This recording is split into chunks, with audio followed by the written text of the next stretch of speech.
Commander Thexkel stood at the observation deck of Station Veritas and watched the ships arrive through the viewport that stretched across the entire wall before him.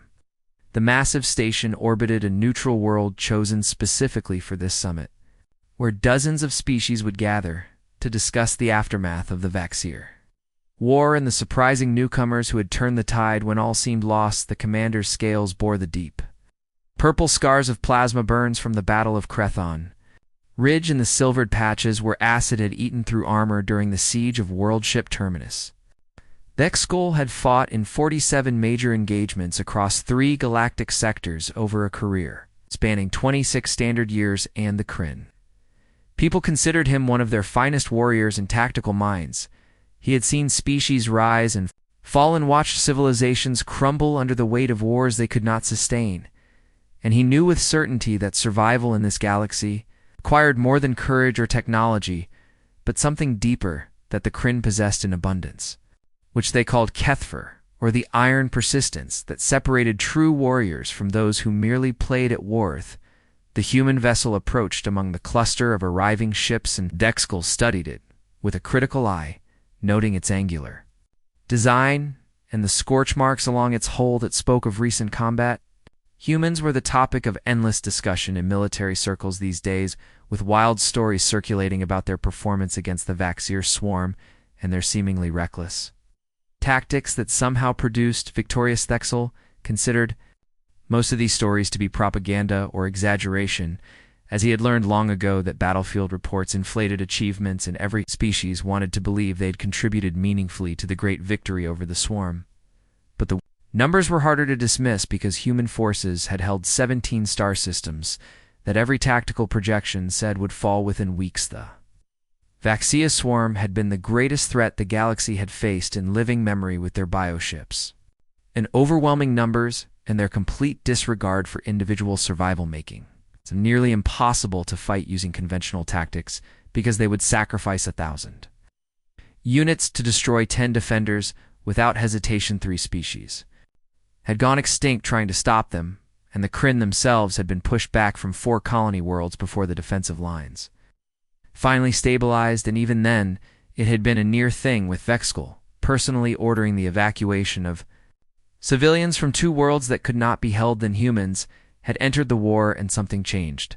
Official reports said that human forces had volunteered for the most desperate defensive positions and had held them far longer than any projections suggested possible, and that their casualty rates were catastrophic, but they never broke and never retreated unless ordered to do. Thexkel did not believe it because no species could sustain such losses and remain combat effective, as there were limits to what biology and psychology could endure, and the Kryn knew these limits intimately, having tested them.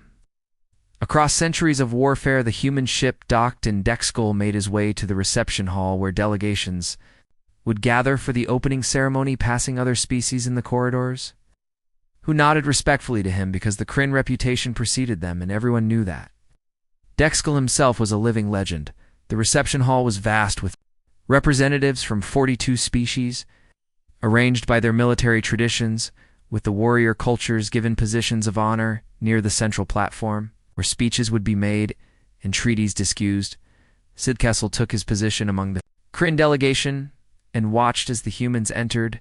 They were smaller than he expected, with most standing barely to his chest height, and their bodies seemed soft without visible natural armor or obvious physical weapons beyond their flexible hands.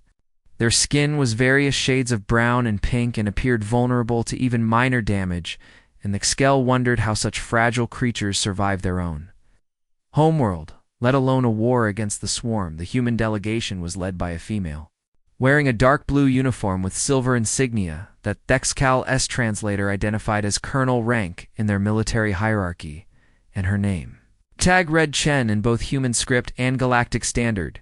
Colonel Chen moved with precise economy of motion, and her eyes swept the room with the constant awareness of someone accustomed to assessing threats, and she met Thexkel's gaze briefly and nodded politely before taking her delegation's assigned position.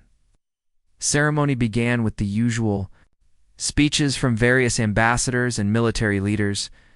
discussing unity and shared sacrifice, and the importance of maintaining the alliance that had defeated the swarm, and Theskal listened with half his attention while studying the humans more. Carefully, they stood at attention throughout the lengthy proceedings without fidgeting or showing discomfort despite.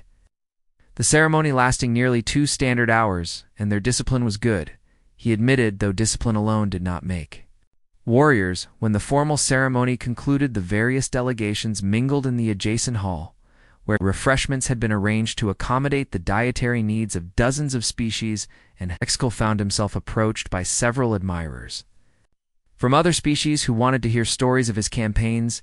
He was recounting the defense of the Crethon Ridge when a young Kryn officer named Vexther joined the group and made a dismissive comment about how the humans looked like they would break in a strong wind, much less actual combats. Several species glanced toward the human delegation. Oh, nervously, because such comments could cause diplomatic incidents, but... Dexkel was curious to see how the humans would respond to the challenge, Colonel. Chen detached from her group and approached with 2 of her officers following at a respectful distance, and she stopped before Dexkel and offered a formal military salute that was crisp and proper. Commander Dexkel, she said unsurprisingly. Good galactic standard with only a slight accent. I could not help but overhear your officer's assessment of human combat capability. Vexther started to respond, but Dexkel raised a hand to silence him because this was becoming interesting. My young officer spoke without thinking, Dexkel said carefully. But his observation is not entirely without merit, as your species does appear less physically robust than many warrior races.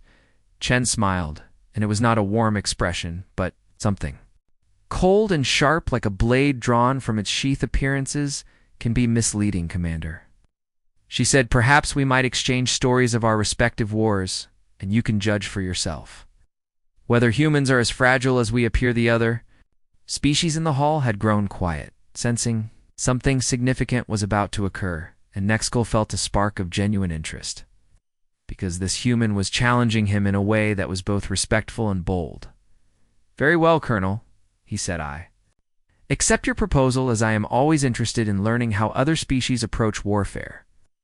Chen gestured to a nearby seating area, where comfortable furniture had been arranged for informal discussions, and Thexkal followed her with Vexther and several other Kryn officers trailing behind, along with curious observers from other delegations who wanted to witness this exchange. They settled into seats that adjusted to accommodate different body types, and Chen ordered water from a server, while Vexkal declined refreshment. You have the honor of going first, Commander, Chen said. Tell us of Kryn endurance in battle. Vexkal leaned back and began to speak, knowing that what he would describe was legendary and would surely put human achievements in proper perspective. Vexkal began his account with the siege of Draxus Prime, which remained the defining example of Kryn military endurance in modern warfare, and every species present knew the basic facts, but few had heard the details from someone who had actually been there. Draxus Prime was a fortress world on the edge of Kryn space, he said, and when the Zelthic Cone Federation launched their invasion, they brought enough firepower to crack a planet and assumed we would evacuate or surrender within days. Paused to let the translator catch up and noticed that Colonel Wall Chen was listening with genuine attention rather than the polite pretense that so many displayed during military stories. We had 12,000 defenders. Had supplies for perhaps 40 days if we rationed carefully, Dexkel continued. And the enemy bombardment began, immediately cutting off all possibility of resupply or evacuation, as their fleet controlled the orbital space completely. The other species listening nodded, because this was a nightmare scenario that every military planner feared, and the conventional wisdom said that a besieged force, without hope of relief, should negotiate surrender to preserve lives. The Zelthic expected us to break within 2 weeks. When the reality of our situation became clear, Vexkal said, but Kryn warriors do not break easily, and we extended our supplies by reducing rations to half portions and then to 1/3 portions. He saw respect in the eyes of the listeners, because this kind of deprivation was difficult and required iron discipline to maintain morale. When everyone was slowly starving, we held Draxus Prime for 91 days. Vexkal said with pride. And by the end we were eating protein paste made From recycled materials and drinking water that had been purified so many times, it barely sustained us. But we never wavered. It was a legendary achievement that had earned him his first major commendation and had become required study in Kryn. Military academies, as an example of what true warriors could endure, the siege broke when a relief fleet finally arrived. We had lost 4,000 warriors to bombardment and privation, he concluded, but the fortress never fell, and the enemy learned that Kryn do not surrender no matter how desperate the circumstances. There was appreciative silence from the gathered species, because 91 days of siege warfare with dwindling supplies was extraordinary by any measure. Nodded slowly and took a sip of her water before setting the glass down with deliberate care. That is an impressive demonstration of endurance. Commander, she said, and your people's reputation for toughness is well deserved. Dexkel inclined his head to accept the compliment and waited for whatever story Chen would offer in response, expecting something about human technological advantages, or perhaps clever tactics that avoided prolonged suffering. Let me tell you about Firebase Zulu, Chen said, which was one of 17 human defensive positions during the Vaxir. Swarms push into what we call the outer colonies. She spoke in a measured tone without dramatic emphasis, which somehow made her words more compelling. Firebase Zulu was a planetary defense installation on a world called Hadley's Hope, and it housed 840 personnel, including combat troops and support staff. Chen began, and when the swarm arrived in force, we knew that relief would not come quickly, because every available ship was committed to other defensive positions. Dexkel listened with interest, wondering if humans had managed to hold for longer than the 91 days that made Drax's prime legendary. The Firebase was designed to operate independently for 45 days with full supplies, Chen continued. And we had that when the siege began, along with orbital defense platforms that the swarm destroyed within the first week. This was standard siege warfare, and Dexkel nodded, understanding the tactical situation. Firebase Zulu held for 214 days, Chen said, calmly. Dexkel's translator must have malfunctioned because that number could not be correct, as simple mathematics made it impossible. You mean 24 days, he said. Or perhaps you held a position for 214 hours, which would still be impressive. Chen shook her head, and her expression remained neutral. 214 standard days, Commander, she repeated, which is approximately 7 of your months. Vexter made a dismissive sound and said, impossible, because no force can extend 45 days of supplies across 7 months without resupply. You are correct, Chen said, looking at the young Kryn officer. It is impossible, which is why Firebase Zulu's defenders did not rely solely on their supplies. She gestured to one of the officers who had accompanied her, and a human male with burn scars visible on his neck stepped forward. This is Captain Martinez, who was the senior logistics officer at Firebase Zulu, Chen said. Martinez nodded to the assembled group and began speaking in the clipped, efficient manner of someone recounting facts. Rather than boasting, we rationed from the start, knowing that relief would not come quickly, Martinez said. We reduced consumption to 1/3 rations by week 2 and 1/4 rations by week 4. This matched what the Kryn had done at Draxus. Prime and Dexkel began calculating whether extreme rationing could extend supplies to 7 months, but the numbers did not work.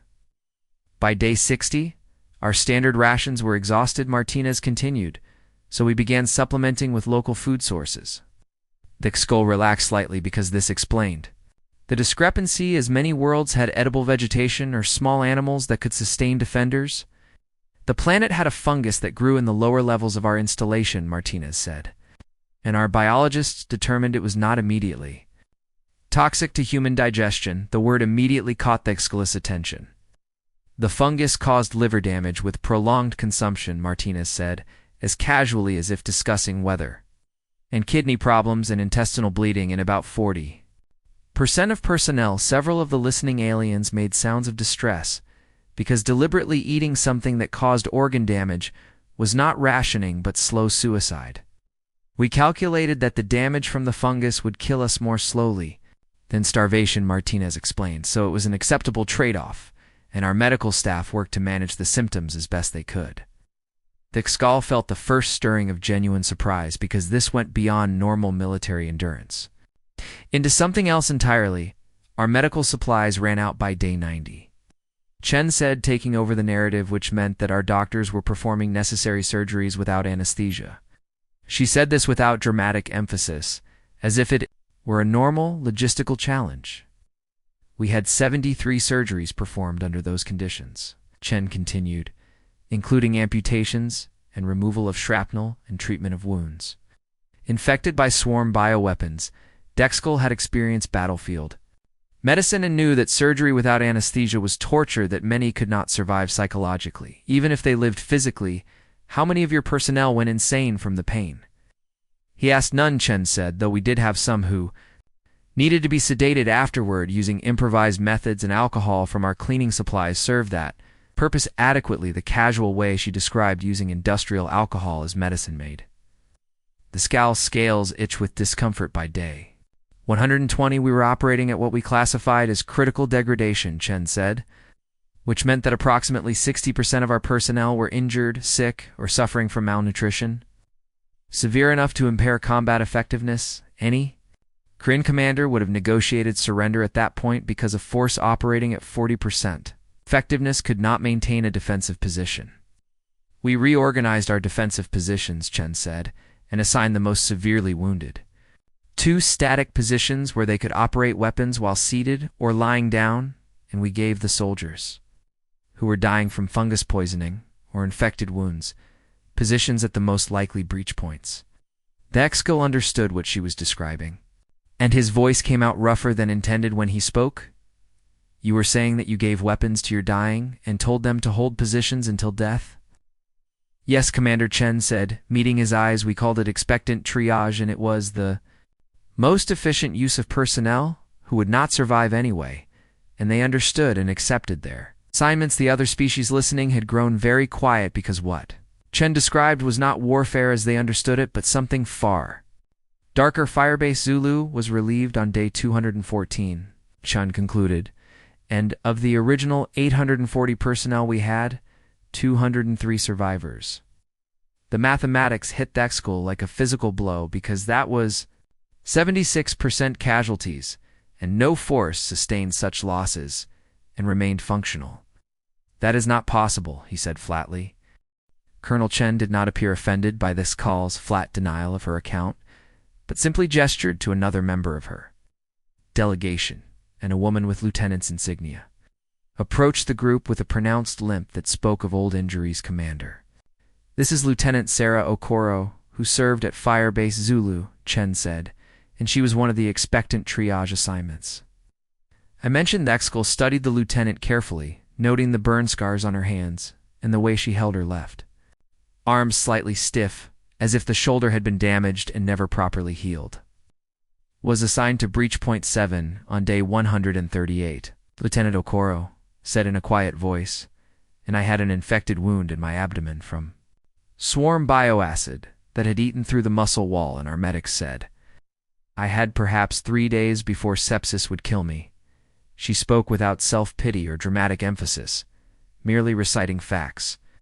They gave me a heavy plasma rifle and 400 rounds of ammunition, Okoro continued, and my orders were to hold Breach Point 7 until I could no longer operate the weapon, and then to trigger the demolition charges we had placed to collapse that section of the firebase that Xkal had seen many wounded warriors in his career and had made the difficult decision to leave some behind when evacuation was impossible, but he had never given them orders to keep fighting until death. I held that position for 6 days, Okoro said, and the pain was very bad, but we had stimulant injections that kept me conscious and able to fight, and I killed 97 swarm units before the relief force arrived. How did you survive if you were dying from infection?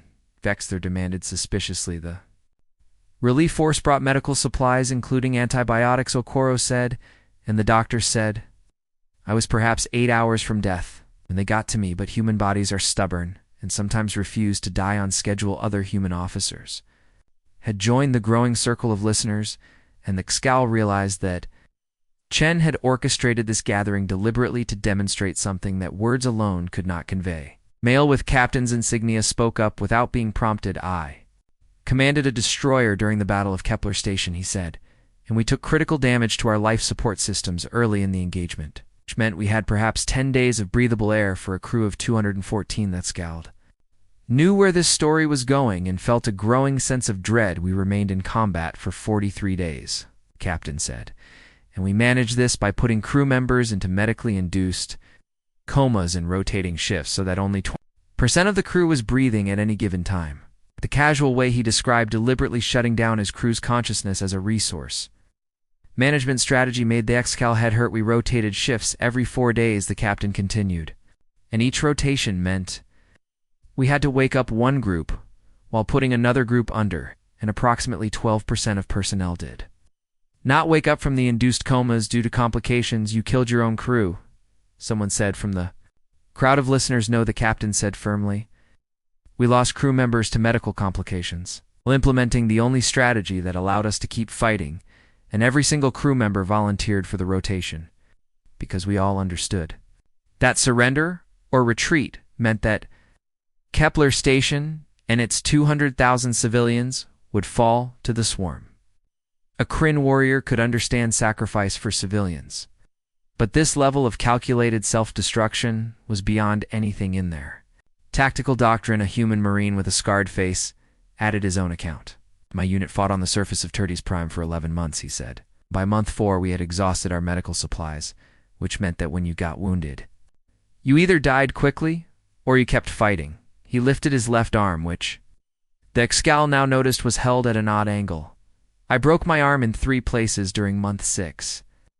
When an explosion threw me against a wall, the Marine said, and we it using duct tape and a piece of metal scavenged from a destroyed vehicle. Duct tape was the human term for a basic adhesive repair material that the Excal's translator struggled with. I continued combat operations for 5 more months with that arm, the Marine said, and yes, it hurt, but we had stimulants that allowed you to function, and pain is just information that your body is damaged, which you can choose to ignore if the mission requires it. The Excal had fought with broken ribs and damaged limbs, but only for hours or perhaps days until medical attention was available, and the idea of fighting for months with improperly treated fractures seemed like deliberate torture. Many of you fought while seriously injured, the Excal asked the gathered humans. Every single human officer raised their hand. Colonel Chen spoke again, and her voice remained calm and professional. Commander, you seem troubled by our accounts, she said. So perhaps I should clarify some aspects of human military doctrine that may not be obvious to other species. The school wanted to reject whatever she would say next, but he had built a career on facing unpleasant truths, so he simply nodded for her. To continue, human forces operate under a different casualty threshold than most species, Chen said, and the Kryn military doctrine calls for withdrawal when casualties exceed 30%. Because beyond that point, unit cohesion and combat effectiveness degrade severely. This was accurate, and the Excal had written papers on optimal casualty thresholds for sustained operations.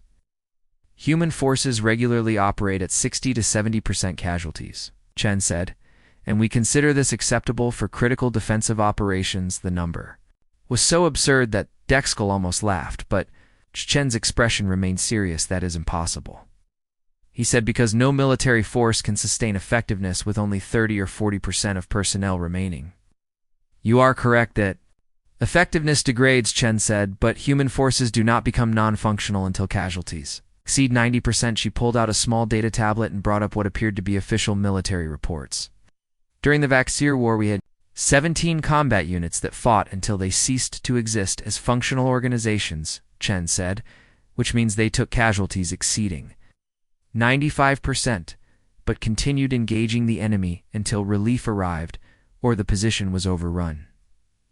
Handed the tablet to the Excal, who scanned the reports with growing horror because the numbers were verified by multiple sources and could not be dismissed as propaganda. One unit had begun an engagement with 412 personnel and ended with 9 survivors, and those 9 had continued fighting from defensive positions. Until relief forces arrived. Another unit had defended a civilian evacuation point with 160 soldiers and fought down to a single surviving member who held his position for 4 hours alone until the last civilian transport departed? These are not warriors, Skell said slowly. These are fanatics who do not value their own lives. No, Commander Chen said. We value our lives very much, which is why we fight so hard to protect them and the lives of those who depend on us, eh? Human with medical insignia spoke up and identified herself as Dr. Sarah Williams. Commander, you seem confused about how humans can continue functioning with such severe casualties. She said so, perhaps. I can explain some relevant biology. This Cole nodded because he desperately wanted some rational explanation for what he was hearing. Humans evolved as persistence hunters on a death world called Earth, Williams said, and our biology reflects millions of years of evolution that rewarded the ability to keep going long after other predators would stop. Death World was a classification for planets with extreme environmental pressures, and such worlds typically produced hardy species, but Dexkull had never heard Earth classified this way. Our cardiovascular system includes redundant pathways in our bodies, produce chemicals called endorphins that suppress pain, Williams continued. And we have an adrenal response that allows temporary performance beyond normal physical limits. This sounded like standard combat biology that many species possessed. More importantly, Williams said humans have what we call psychological shock tolerance, which means that a human can sustain injuries that should cause immediate unconsciousness or death, but instead remain conscious and functional for minutes or sometimes hours.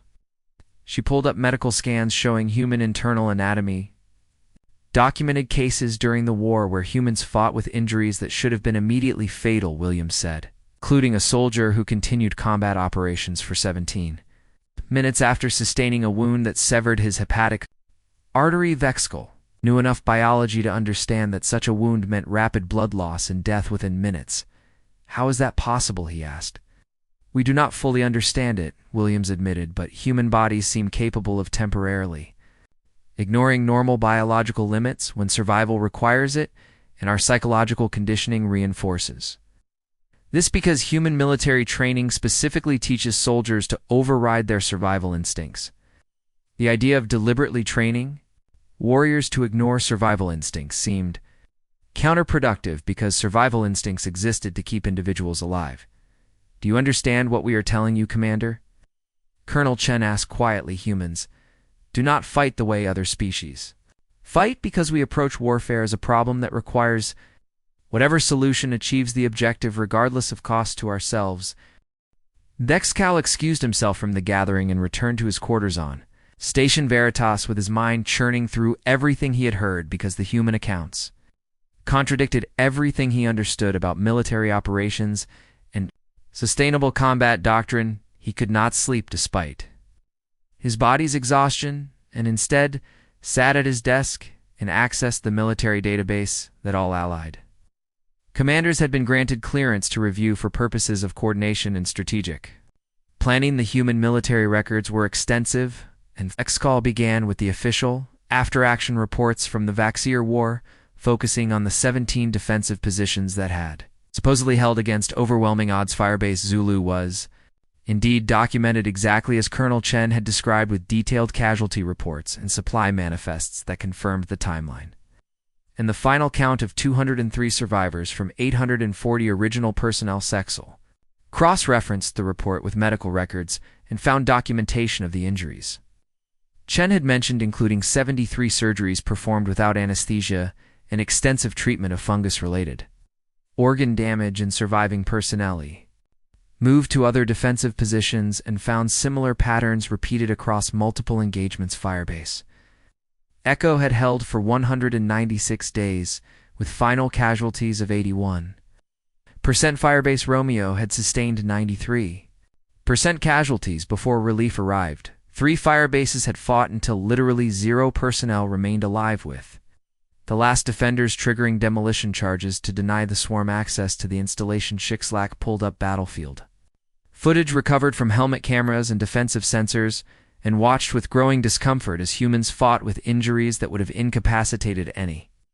Kryn Warrior 1 video showed a human soldier with his left leg mangled beyond use, dragging himself across a defensive position while firing his weapon at approaching swarm units, and the soldier's face was visible in the recording and showed pain but also grim determination that never wavered until swarm bioprojectile killed him. Another video showed a human medic treating wounded soldiers, while she herself had been shot through the shoulder and blood soaked her uniform, but she continued working until she collapsed from blood loss, and even then she was giving instructions to another medic before losing Nest.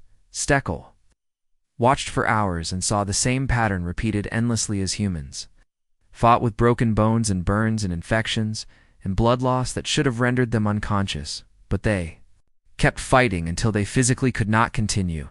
He accessed the human military medical database and found detailed studies on what Dr. Williams had called shock tolerance. The research showed that human bodies could sustain catastrophic damage and remain functional through a combination of biological factors, including redundant blood flow pathways and powerful adrenal responses and psychological conditioning that allowed conscious override of pain signals. One study documented a human female soldier who had been shot through the lung and continued fighting for 12 minutes.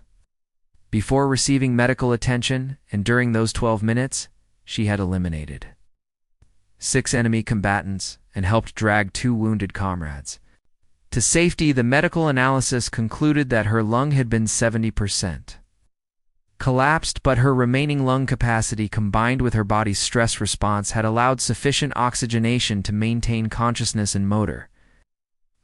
Tried to imagine a Kryn warrior continuing to fight with a collapsed lung and could not because the pain alone would be overwhelming and the body would shut down to preserve itself.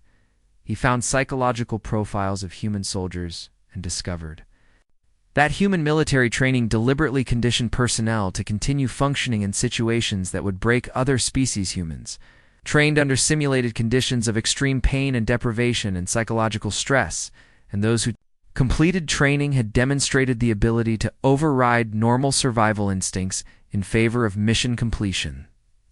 The training reports included a phrase that appeared repeatedly: "The body will quit before the mind if you let it, but the mind can force the body to continue." This was the opposite of Kryn philosophy, which taught that warriors should be aware of their physical limits and fight intelligently within those limits to maximize survival and effectiveness. Humans apparently taught their warriors to ignore limits entirely. Lexical accessed historical records of Earth itself and found documentation that made the Vaxir War seem almost tame in comparison. Earth was indeed classified as a death world with multiple extinction level events in its geological record, and the human species had survived ice ages that covered most of the planet in frozen wasteland.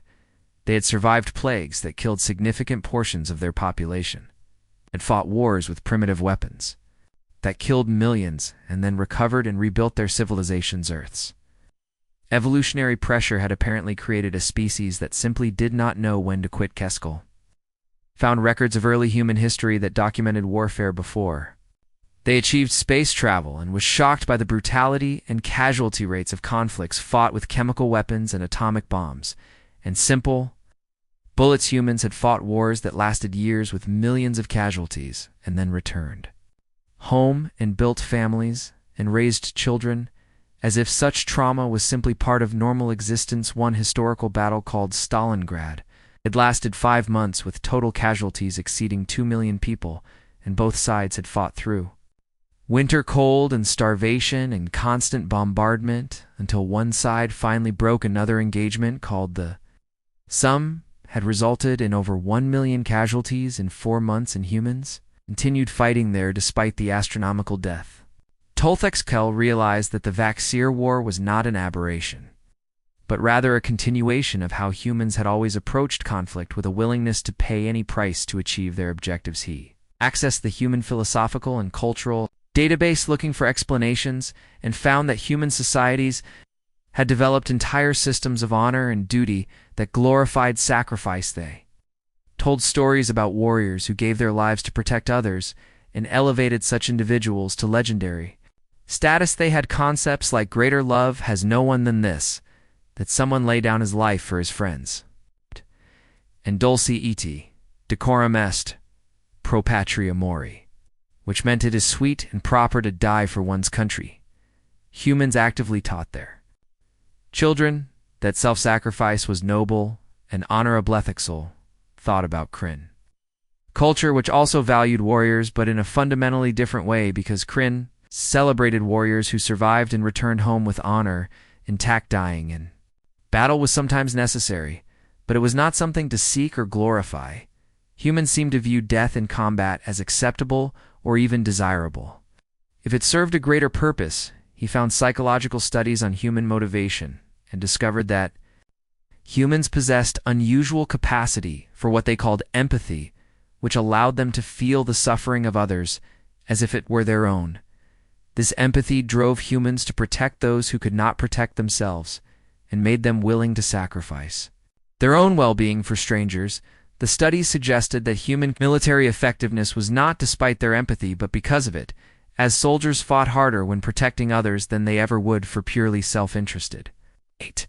Reason sexical.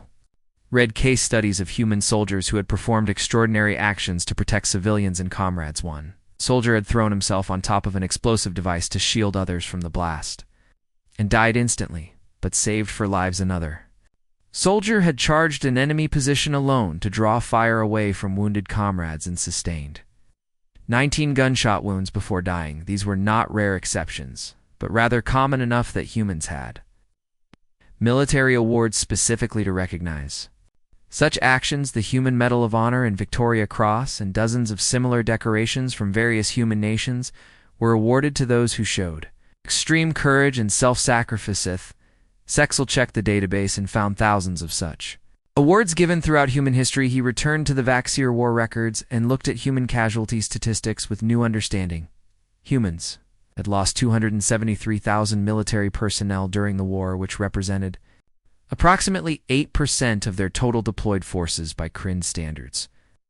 This was catastrophic and would have resulted in massive public outcry and demands to end the conflict by human standards. This was apparently acceptably, Thexel found public opinion surveys from human worlds during the war and discovered that support for continuing the fight remained above 70%, even as casualties mounted. Humans were willing to accept losses that would break any other species because they had decided the cause was worth the cost. He read interviews with human civilians who had lost family members in the war and found not bitterness or anger at their military leadership, but rather pride and determination to ensure their loved ones had not died in vain. This was incomprehensible to Thexcale, because Kryn families who lost warriors in questionable campaigns often became vocal critics of military policy. Humans apparently united behind shared sacrifice rather than fracturing under the weight of losses. Morning came slowly on Station Veritas as the artificial lighting gradually brightened to simulate dawn, and Skull had not slept at all, but his mind was finally clear after hours of research and contemplation. He cleaned himself carefully and dressed in full ceremonial armor that he reserved for the most important occasions, and checked that every scale was properly aligned, because what he was about to do required perfect presentation. So made his way through the station's corridors and found Colonel Chen in one of the observation lounges watching ships move through the traffic patterns around the station as morning watch began. She turned when he approached and raised an eyebrow at his ceremonial armor, but said nothing as he stopped before her and performed the full Kryn warrior salute, which involved placing his right fist over his heart and extending his left hand palm up in a gesture of respect. Colonel Chen, he said formally, I come to offer recognition of a superior warrior and to acknowledge that I badly underestimated your people and your capabilities. Chen looked surprised for the first time since he had met her, and she glanced at the other humans present who had stopped their conversations. To watch, Commander, that is not necessary, she said, as our conversation yesterday was simply an exchange of information. It was more than that, Thexel said, and you demonstrated something that I needed to understand, which is that humans approach warfare from a fundamentally different perspective than any species I have encountered. He gestured to the seating area, and Chen nodded, so they sat facing each other, while other personnel maintained respectful distance. I spent the night reviewing your military records and historical database, Thexel said, and I need to ask you something that has been troubling me. Chen waited patiently. What drives you? Thexkel asked. What makes humans willing to endure suffering and accept casualties? That would break any other species and continue fighting long past the point where logic says, you should surrender. Chen was quiet for a moment and seemed to be choosing her words carefully. That is a complex question, Commander, she said, but I will try to give you an honest answer. She looked out at the ships moving beyond the viewport. Humans do not fight just to win, or just to survive. She said we fight for something beyond ourselves, and for most human soldiers that means protecting others who cannot protect themselves. Dexkull nodded because this matched what he had found in his research. When you are defending people who depend on you, Chen continued, whether that is civilians on a planet, or your fellow soldiers in a firebase, or your family back home, then surrender stops being an option because surrendering means abandoning those people to whatever fate awaits them. She turned back to look at him directly during the Vaxir War. We knew what happened to populations that the swarm conquered, she said, and we had seen the absorption pits, where they dissolved living beings to fuel their bioships. And we knew that if we failed, entire worlds full of innocent people would die in agony. Her voice remained calm but Dexkull could hear the steel underneath, so when you ask what made us willing to fight with broken bones and infections and starvation, it was not because we did not value our own lives, Chen said, but because we valued the lives we were protecting more than our own comfort or safety. Dexkull thought about the Kryn concept of Kethver and realized it was not the same thing at Elkryn. Perseverance was about personal honor and proving oneself worthy, but human determination was about something external to themselves. You fight not for glory, but for duty, he said slowly. Some humans fight for glory, Chen said, but most fight because someone has to. They are capable of doing so, and that makes it their responsibility. She smiled slightly there. Is an old human saying that goes, all that is necessary for evil to triumph is for good people to do nothing, and humans take that very seriously, Dexkull. It absorbed this and felt his understanding of warfare shifting. I have fought in major battles, he said, and I have always believed that the goal of warfare was to defeat the enemy while preserving your own forces, because soldiers who survive can fight again. That is logical, Chen said, and in most circumstances, that is good. Tactical doctrine, but humans do not always follow logical doctrine, Dexkull said. No, Chen agreed, because sometimes the logical choice is to retreat and preserve your forces, but retreating means abandoning people who need protection in humans. Struggle with that calculation, she paused and then continued. We know it is illogical to fight at 90% casualties, and we know it is not sustainable. And we know that tactically we should withdraw, but when we look at the people depending on us, we find that we cannot make ourselves leave. Her voice was matter of fact. So we stay and we fight and we accept whatever happens because that is what needs to be done. Dexkull felt something shift in his chest where his primary heart beat. People are terrifying, he said quietly, not because you are strong or because you have advanced weapons, but because you have no limit to what you will sacrifice. Is that a compliment or a criticism, Commander Chen? Asked both. Dexkull said honestly. Because such determination makes you extraordinary allies, but would make you nightmare enemies. Chen nodded slowly. We prefer to be allies, she said, and we hope that other species will see us as partners rather than threats. Dexkull thought about the Vaxir swarm, and how every species in the galaxy had been preparing for potential extinction before humans entered the war.